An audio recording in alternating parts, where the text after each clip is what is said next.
Okay, we're going to read chapter 14, Norbert the Norwegian Ridgeback. Really, it's a mouthful. Quirrell, however, must have been braver than they thought. In the weeks that followed, he did seem to be getting paler and thinner, but it didn't look as though he'd crack yet.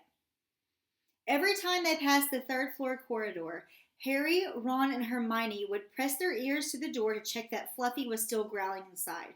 Snape was sweeping about in his usual bad temper, which surely meant that the stone was still safe. Whenever Harry passed Quirrell these days, he gave him an encouraging sort of smile, and Ron had started telling people off for laughing at Quirrell's stutter. Hermione, however, had more on her mind than the Sorcerer's Stone. She had started drawing up study schedules and color-coding all her notes. Harry and Ron wouldn't have minded, but she kept nagging them to do the same. Hermione, the exams are ages away. 10 weeks, Hermione snapped. That's not ages. That's like a second to Nicholas Flamel. We're not from 600 years. We're not 600 years old, Ron reminded her. Anyway, what am I studying for? You already know it all. What am I studying for? Are you crazy? You realize we need to pass these exams to get into the second year. They're very important. I should have started studying a month ago. I don't know what's gotten into me. Unfortunately, the teachers seemed to be thinking along the same lines as Hermione. They piled so much homework on them that the Easter holidays weren't nearly as much fun as the Christmas ones. It was hard to relax with Hermione next to you reciting the 12 uses of dragon's blood or practicing wand movements. Moaning and yawning, Harry and Ron spent most of their free time in the library with her, trying to get through all their extra work. I'll never remember this, Ron burst out one afternoon, throwing down his quill and looking longingly out the library window. It was the first really fine day they had in months. The sky was a clear forget-me-not blue, and there was a feeling in the air of summer coming. Harry, who was looking up, didn't he, on 1,000 magical herbs and fungi, didn't look up until he heard Ron say, Hagrid, what are you doing in the library? Hagrid shuffled into view, hiding something behind his back. He looked very out of place in his moleskin overcoat. Just looking, he said in a shifty voice that got their interest at once. And what are you lot up to? He looked suddenly suspicious. You're not looking for Nicholas Flamel, are you?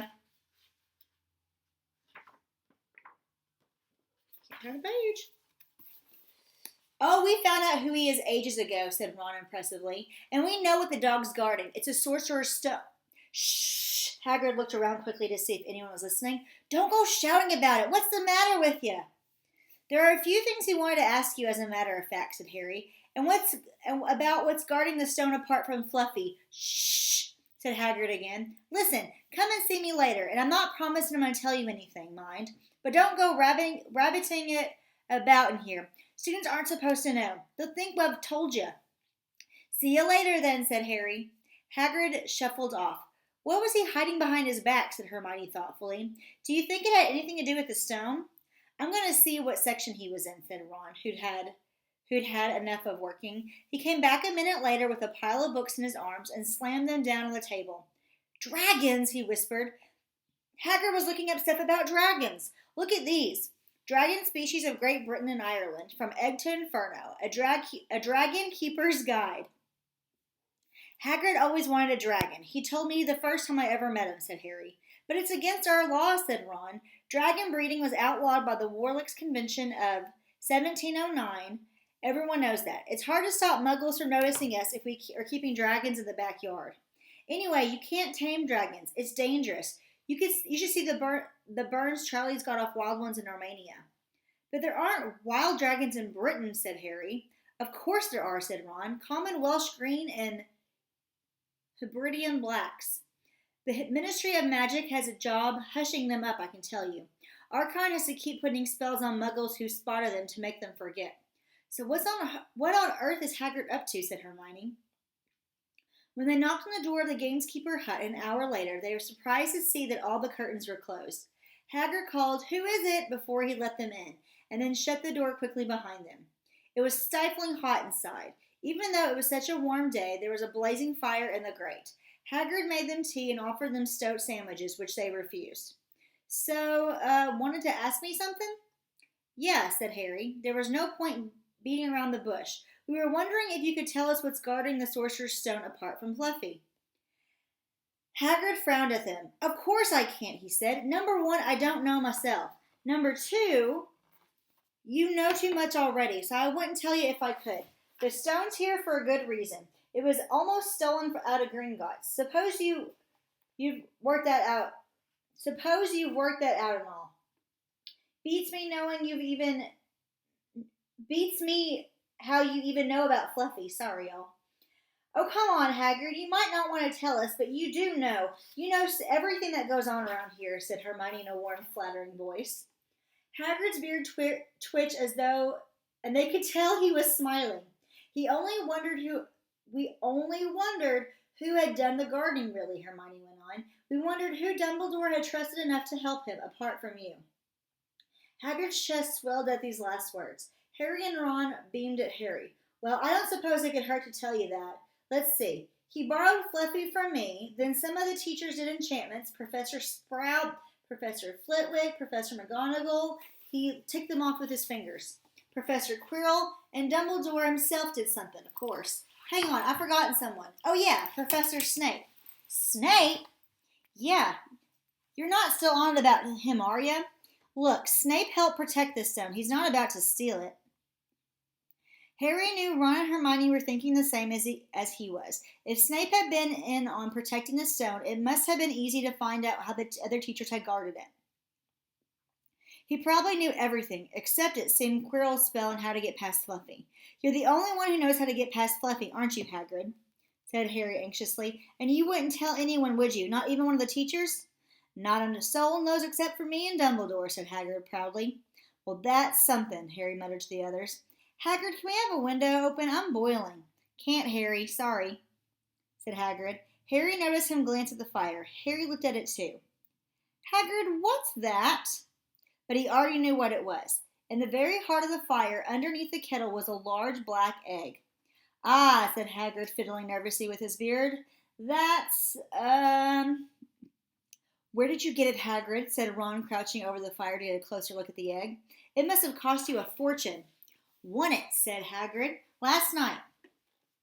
I went down in the village and played a game of cards with a stranger. Think he was quite glad to get rid of it, to be honest. But what are you going to do when it hatched, said Hermione. Well, I've been doing some reading, said Hagrid, pulling a large book from under his pillow. Got this out of the library.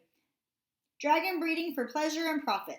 It's a bit out of date, of course, but it's all in there. Keep the egg in the fire because their mothers breathe on them, see? And when it hatches, feed it a bucket of chicken blood every half hour. And see here how to recognize different eggs? What I got here is a Norwegian Ridgeback. They're rare, them. He looked very pleased with himself, but Hermione didn't. Hagrid, you live in a wooden house, she said. But Hagrid wasn't listening. He was humming merrily as he stoked the fire. So now they had something else to worry about. What might happen to Hagrid if anyone found out he was hiding an illegal dragon in his hut? Oh. Wonder what it's like to have a peaceful life, Ron sighed, as evening after evening they struggled through all their extra homework they were getting. Hermione had now started making study schedules for Ron and Harry. It was driving them nuts. Then, when one breakfast time, Hedwig brought Harry another note from Hagrid. He had written only 2 words. It's hatching. Harry wanted to skip herbology and go straight down to the hut. Hermione couldn't bear it. Hermione, how many times in our lives are we going to see a dragon hatching? We've got lessons. We'll get into trouble, and that's nothing to what Hagrid's going to be in when someone finds out what he's doing. Shut up, Harry whispered. Malfoy was only a few feet away, and he had stopped dead to listen. How much had he heard? Harry didn't like the look on Malfoy's face at all. Ron and Hermione argued all the way to herbology, and in the end, Hermione agreed to run down to Hagrid's with the other 2 during morning break. Are you waiting by the door, Lucky? He wants to go outside, but he's going to have to wait a minute. When the bell sounded from the castle at the end of their lesson, the 3 of them dropped their trawls at once, and hurried through the grounds to the edge of the forest. Hagrid greeting them looking flushed and excited. It's nearly out, he ushered them inside. The egg was lying on the table. There were deep cracks in it. Something was moving inside. A funny clicking noise was coming from it. They all drew their chairs up to the table and watched with bated breath. All at once there was a scraping noise and the egg split open. The baby dragon flopped onto the table. It wasn't exactly pretty. Sorry. I'm okay. Harry thought it looked like a crumpled black umbrella. Its spiny wings were huge compared to its skinny jet body. Whew, y'all. It had a long snout with wide nostrils, the stubs of horns, and bulging orange eyes. It sneezed. A couple of sparks flew out of its snout. Isn't he beautiful? Hagrid murmured. He reached out a hand to stroke the dragon's head. It snapped at his fingers, showing pointed fangs. Bless him! Look, he knows his mummy, said Hagrid. Hagrid, said Hermione, how fast do Norwegian ridgebacks grow exactly? Hagrid was about to answer when the color suddenly drained from his face. He leaped to his feet and ran to the window. What's the matter? Someone was looking through the gap in the curtains. It's a kid. He's running back up to the school. Harry bolted to the door and looked out. Even at a distance, there was no mistaking him. Malfoy had seen the dragon. Something about the smile lurking on Malfoy's face during the next week made Harry, Ron, and Hermione very nervous. They spent most of their free time in Hagrid's darkened hut trying to reason with him. Just let him go, Harry urged. Set him free. I can't, said Hagrid. He's too little. He'll die. They looked at the dragon. It had grown 3 times in length in just a week. Smoke kept furling out of its nostrils. Hagrid hadn't been doing his gamekeeping duty because the dragon was keeping him so busy. I've decided to call him Norbert, said Hagrid, looking at the dragon with misty eyes. He really knows me now. Watch. Norbert, where's Mummy? He lost his marbles, Ron muttered in Harry's ear. Hagrid, said Harry loudly, give it 2 weeks and Norbert's going to be as long as your house. Malfoy could go to Dumbledore any minute. Hagrid bit his lip.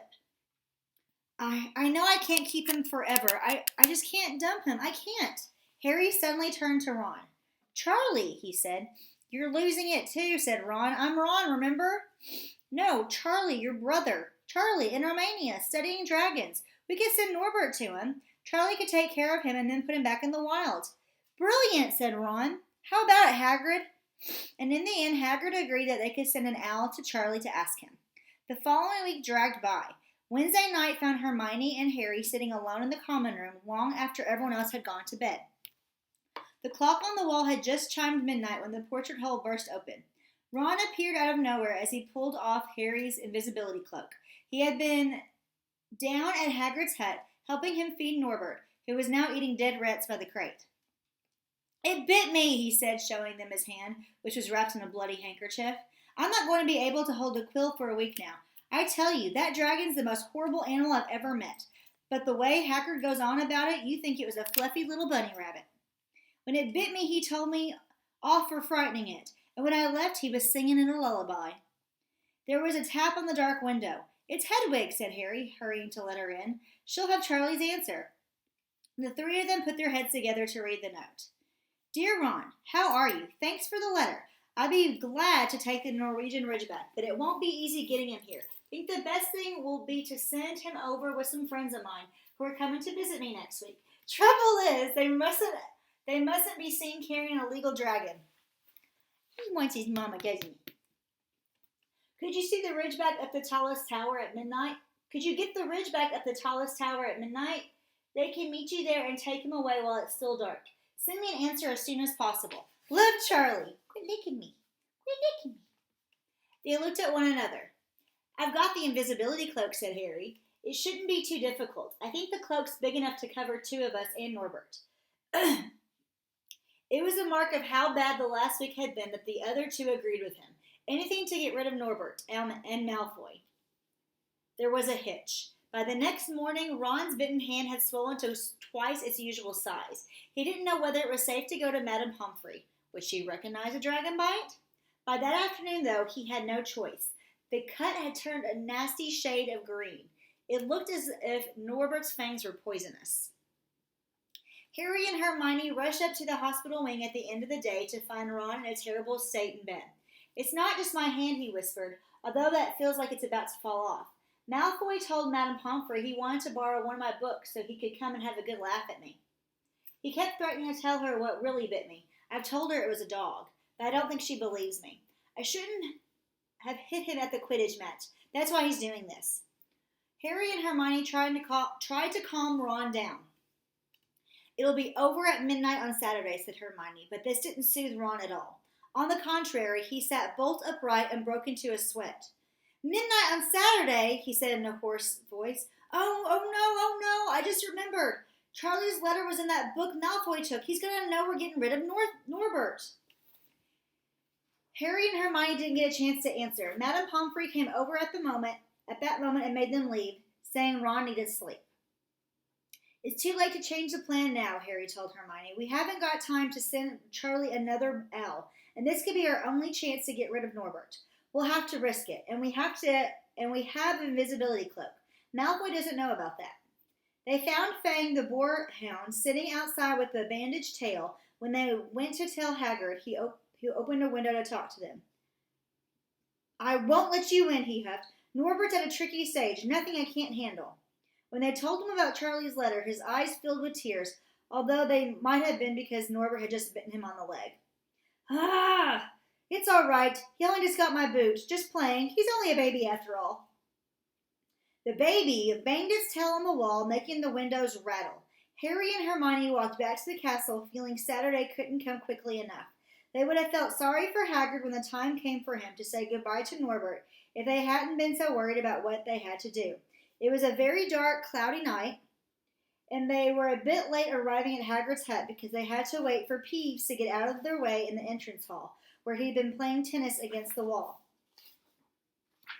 Hagrid had Norbert packed and ready to go in a large crate. He's had lots of rats for the journey, said Hagrid in a muffled voice, and I packed his teddy bear in case he gets lonely. From inside the crate came ripping noises that sounded to Harry as though the teddy was having its head torn off. Bye-bye, Norbert, Hagrid sobbed as Harry and Hermione covered the crate with the invisibility cloak and stepped underneath it themselves. Mummy will never forget you. How they managed to get the crate back into the castle, they never knew. Midnight ticked nearer as they heaved Norbert up the marble staircase in the entrance hall and along the dark corridors. Up another staircase, then another. Even one of Harry's shortcuts didn't make the work much easier. Nearly there, Harry panted as they reached the corridor beneath the tallest tower. Then a sudden movement ahead of them made them almost drop the crate. Forgetting that they were already invisible, they shrank into the shadows, staring at the dark outlines of two people grappling with each other 10 feet away. A lamp flared. Professor McGonagall, in a bathrobe and a hairnet, had Malfoy by the ear. Detention, she shouted, and 20 points from Slytherin. Wandering around the middle of the night? How dare you? You don't understand, Professor. Harry Potter's coming. He's got a dragon. What utter rubbish. How dare you tell such lies? Come on, I shall see Professor Snape about you, Malfoy. The steep spiral staircase up to the top of the tower seemed the easiest thing in the world after that. Not until they stepped out into the cold night air did they throw off the cloak, glad to be able to breathe properly again. Hermione did a sort of jig. Malfoy's got detention. I could sing. Don't, Harry advised her. Chuckling about Malfoy, they waited. Norbert thrashing about in his crate. About 10 minutes later, 4 broomsticks came swooping down out of the darkness. Charlie's friends were a cheery lot. They showed Harry and Hermione the harness they'd rigged up so they could suspend Norbert between them. They all helped buckle Norbert safely into it, and then Harry and Hermione shook hands with the others and thanked them very much. At last, Norbert was gone. They slipped back down the spiral staircase, their hearts as light as their hands. Now that Norbert was off of them, no more dragon, Malfoy in detention, what could spoil their happiness? The answer to that was waiting at the foot of the stairs. As they stepped into the corridor, Filch's face loomed suddenly out of the darkness. Well, he whispered. We are in trouble. They left the invisibility cloak on top of the tower.